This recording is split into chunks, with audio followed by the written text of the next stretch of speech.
پیارے بچوں، السلام علیکم۔ میں بائز ہائی اسکول ترہگام سے محمد جیلانی شاہ آپ کی خدمت میں حاضر ہوں۔ ہم پڑھ رہے ہیں ڈاکٹر سر محمد اقبال کی ایک نظم ہے بزم انجم، پیج نمبر 160 پر 160 پر یہ ہے آپ کی نصابی کتاب میں نے آپ کو کل ہی بتایا بزم انجم کہتے ہیں ستاروں کی محفل، ستاروں کی ہی بات یہ اس میں کرتے ہیں۔ اس نظم کا جو پہلا حصہ ہے، سورج نے جاتے جاتے شام سیاہ قبا کو تشتے افق سے لے کر لالے کے پھول مارے، یہ ہم نے کل پڑھی اور آج اس کا دوسرا حصہ جو ہے یہ ہم پڑھنے جا رہے ہیں۔ اے شب کے پاس بانو، اے آسماں کے تارو، تابندہ قوم ساری گردو نشیں تمہاری۔ اے رات کے پاسبان کہتے ہیں محافظ کو، پاسبان کسے کہتے ہیں؟ محافظ کو۔ یہ تاروں کو کہتا ہے کہ تم شب ہو گئی رات کے محافظ ہو، رات کے محافظ ہو۔ اے ستارو تم رات کے محافظ ہو، اے شب کے پاسبانو، اے رات کے محافظ ہو، اے آسمان کے تارو، تابندہ قوم ساری گردوں نشیں تمہاری۔ تمہاری ہی وجہ سے یہ ساری قوم جو ہے، تمہاری ہی وجہ سے یہ ساری قوم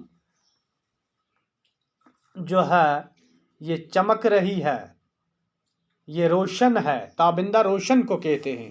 یہ ساری قوم اگر روشن ہے، یہ تمہاری وجہ سے یہ ساری قوم روشن ہے۔ تابندہ قوم ساری گردوں نشیں تمہاری، تم چلتے ہو، تم پھرتے ہو، تم چمکتے ہو، اسی لیے یہ ساری قوم جو ہے بلند مرتبہ، بلند قوم جو ہے۔ گردو نشیں کا مطلب ہے آسمان پر بیٹھنے، یعنی کہ بلند مرتبہ، آسمان پر بیٹھنے والی گردو نشیں تمہاری، یعنی کہ آسمان پر بیٹھنے والی جو ساری قوم ہے یہ تمہاری ہی وجہ سے چمک رہی ہے۔ اے شب کے پاس بانو، اے آسماں کے تارو، رات کے محافظو، آسمان کے تارو، ساری قوم بلند مرتبہ قوم جو ہے، یہ گردو نشیں قوم جو ہے، بلند مرتبہ قوم جو ہے، یہ صرف چمکتی ہے کس وجہ سے؟ تمہاری وجہ سے۔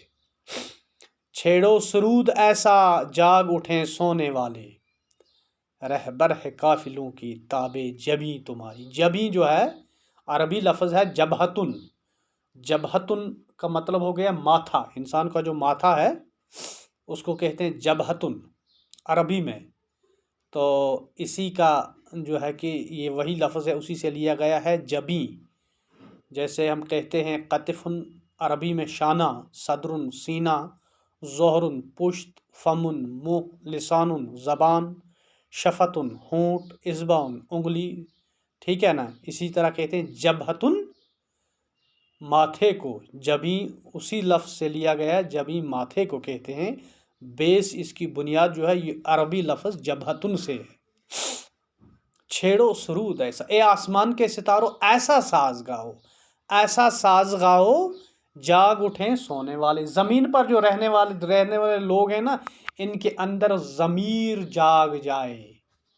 اے آسمان کے ستاروں ایسا ساز چھیڑو کہ زمین پر سوئے ہوئے لوگ جو ہیں وہ جاگ جائیں، کیونکہ وہ تم پر بھروسہ کرتے ہیں، وہ اپنی قسمت کو تاروں سے جوڑتے ہیں۔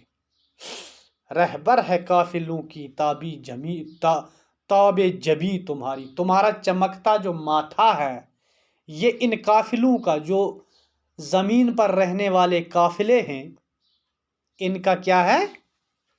ان کے رہبر ہے، یعنی کہ یہ لوگ آپ کو، تاروں کو اپنا رہبر سمجھتے ہیں۔ زمین کے لوگ تاروں کو آپ کا اپنا کیا سمجھتے ہیں؟ رہبر سمجھتے ہیں۔ اس لیے کوئی ایسا ساز چھیڑو کہ ان کا ضمیر جاگ جائے، یہ ہوشیار ہو جائیں، یہ نیند سے، لمبی نیند سے جاگ اٹھے۔ تیسرا شعر عرض ہے، اے قسمتوں کہ تم کو یہ جان، آئینے قسمتوں کو، معاف کیجئے، آئینے ہے یہ، آئینے قسمتوں کے تم کو یہ جانتے ہیں۔ میں نے ابھی آپ کو کہا آئینے قسمتوں کے تم کو یہ جانتے ہیں، شاید سنے صدائیں اہل زمیں تمہاری۔ علامہ اقبال جو ہیں یہ فلسفی شاعر ہے، ان کی ہر نظم میں، ان کے ہر شعر میں فلسفہ ہوتا ہے۔ ان کے کہنے کا مطلب ہے کہ اے اللہ، کوئی ایسا راگ چھیڑ دے، کوئی ایسے جو ہے کہ اپنی قدرت کے ذریعے کچھ ایسا کر دے کہ زمین پر رہنے والے جو لوگ ہیں، جو سوئے ہوئے ہیں، بے ضمیر ہو چکے ہیں جو لوگ، ان کا ضمیر جاگ جائے، ان کا ضمیر جائے۔ یہی فلسفہ ہے اس میں۔ یہ اللہ تبارک و تعالیٰ کی طرف دعا کرتے ہیں کہ کچھ ایسا آپ کر دیجئے جن سے زمین پر جو بے ضمیر لوگ ہیں، جو سوئے ہوئے، جو غفلت میں، سونے کا مطلب ہوتا ہے غفلت، جو غفلت میں لوگ پڑے ہوئے ہیں، ان کی غفلت دور ہو جائے، یہ جاگ جائیں، یہ حق اور ناحق کو پہچان سکے۔ آئینے قسمتوں کے تم کو یہ جانتے ہیں، شاید سنے صدائیں اہل زمیں تمہاری۔ اے تارو،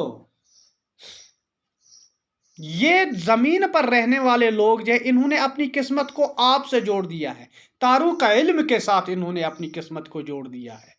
یہ آپ کو اپنی قسمت کا آئینہ سمجھتے ہیں، ٹھیک ہے نا؟ اپنی قسمت کو انہوں نے تاروں کے ساتھ جوڑ دیا، یہ اپنی قسمت کو آپ سے منسلک کر رہے ہیں۔ آئینے قسمتوں کے تم کو یہ جانتے ہیں، اس لیے کوئی ایسا ساز چھیڑ دو، ایسا ساز چھیڑ دو جس سے یہ سوئے ہوئے اہل زمین جاگ جائیں، شاید سنے صدائیں۔ صدا آواز کو کہتے ہیں، صدا بچوں کسے کہتے ہیں؟ آواز کو۔ یہ شاید آوازیں آپ کی سنیں، کوئی ایسا سرور، کوئی ایسا ساز چھیڑ دیجئے جس سے یہ آپ کی آواز سنیں، اہل زمین جو ہے یہ آپ کی آواز سنیں اور ان کا ضمیر جاگ جائے۔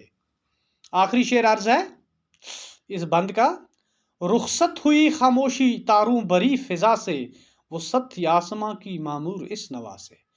رخصت ہوئی خاموشی تاروں بری فضا سے۔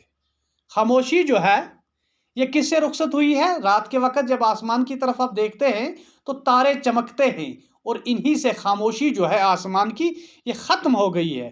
وسعت تھی آسماں کو، وسعت پھیلاؤ کو کہتے ہیں، تھی آسماں کی معمور اس نوا سے۔ نوا کہتے ہیں آواز کو۔